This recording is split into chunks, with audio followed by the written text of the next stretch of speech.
আসসালামু আলাইকুম। আজকে আমি আপনাদের সামনে খুবই পপুলার একটা রেসিপি নিয়ে আসছি, সেটা হচ্ছে মোচার ঘন্ট। তো এই যে আমার মোচা, আমার গাছের মোচা, এটা কিভাবে পরিষ্কার করতে হয় সেটাকে দেখাবো, তারপরে বাকি প্রসেসগুলি করব।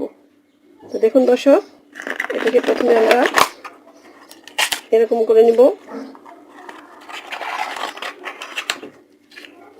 এটার ভিতরে একটা শলার মতো আছে, যেটা এটাকে ফেলে দিতে হবে। এভাবে করে আমরা এটা পরিষ্কার করে নেব। দেখুন দর্শক, এই হচ্ছে শলাটা, এটাকে ফেলে দিতে হবে।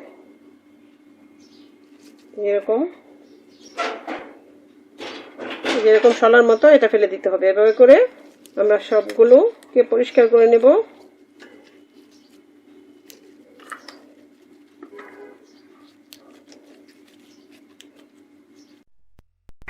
দেখুন দর্শক, এটাকে আমি এখন সামান্য লবণ আর হলুদ দিয়ে সামান্য কিছু পানি দিয়ে সিদ্ধ বসিয়ে দিলাম।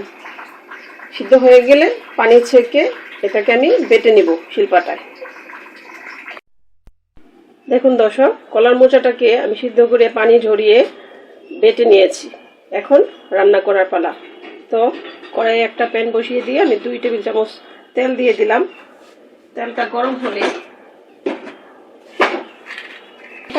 এখানে দিচ্ছি 2 তেজপাতা, 2 টুকরো দারুচিনি, 2টি এলাচ। এখন দিয়ে দিচ্ছি চিংড়ি মাছ।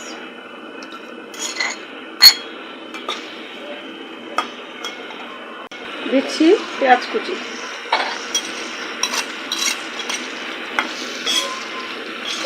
এখন চিংড়ি মাছ আর পেঁয়াজটাকে একটু ভেজে অন্যান্য মশলাগুলি অ্যাড করব। দিচ্ছি স্বাদ মতো লবণ।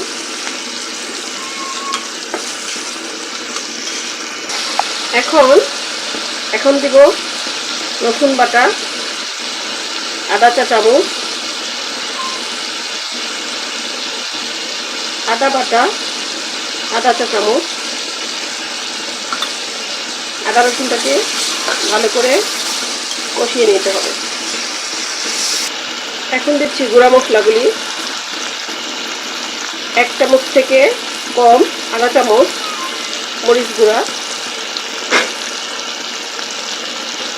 হলুদ গুঁড়া আধা চামচ, ধনে গুঁড়া আধা চামচ, জিরে গুঁড়া 1 চামচ থেকে একটু কম। এবার সবগুলো মশলাকে খুব ভালো করে কষাতে হবে তেল উপরে ওঠা পর্যন্ত। একটু পানি দিয়ে দেব। এটাকে খুব ভালো করে কষাতে হবে যতক্ষণ না তেল উপরে উঠে আসে। তেল উপরে উঠে এসেছে, এবার আমরা মোচাটাকে দিয়ে দিচ্ছি।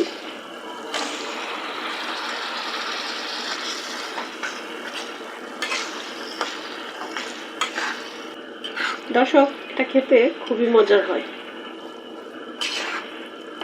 এখন একটু পানি দিয়ে দেব।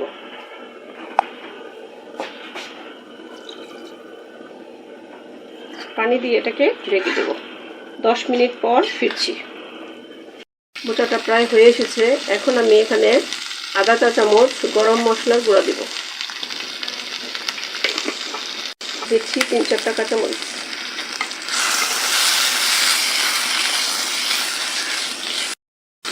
তো তৈরি হয়ে গেল আমাদের মোচার ঘন্ট চিংড়ি দিয়ে।